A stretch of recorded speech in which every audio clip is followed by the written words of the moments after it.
je m'en vais vous expliquer ce qu'est le son. Tout d'abord, pour avoir un son, il nous faut 3 éléments. Un premier élément, un élément émetteur. Cet élément émetteur va provoquer une vibration, d'accord, qui va se déplacer dans notre deuxième élément, qui est le milieu porteur. Alors on est au Mediator aujourd'hui parce qu'on crée des concerts de prévention sonore puisque l'archipel est le relais départemental de la prévention sonore pour les Pyrénées-Orientales.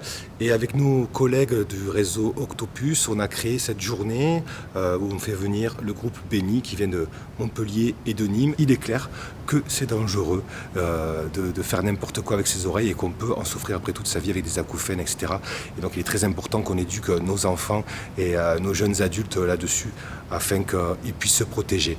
Donc très belle action aujourd'hui avec Octopus et ce dispositif de Peace and Love, un très bon dispositif pour la prévention sonore.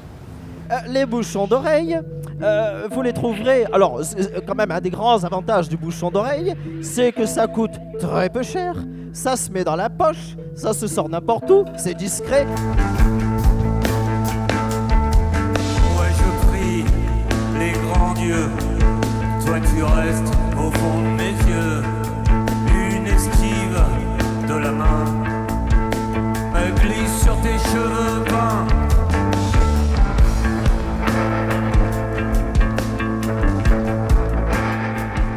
Moi je suis Laurent Benita, guitariste et chanteur et auteur-compositeur.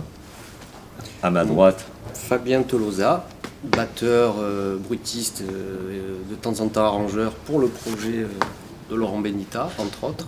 Et Armand Ferré, guitariste, bassiste, hybride, système un peu hybride, mais on va dire guitariste. on a enregistré un premier EP qui est déjà sorti avec un premier clip.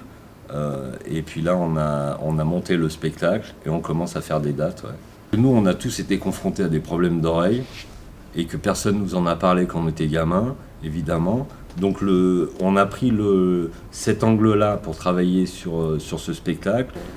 Les chansons sont vraies et l'histoire qui est racontée, on a scénarisé quelque chose pour que ça raconte une histoire tout le long du spectacle. Au départ, c'est quand même un pari un peu osé, quoi. C'est-à-dire que la musique qu'on fait, elle est assez sombre, elle est pas faite pour un public jeune.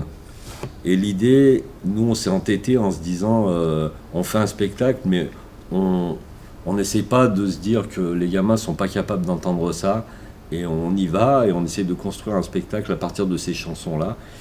Et à chaque fois, on est vraiment surpris que ça marche comme ça, quoi.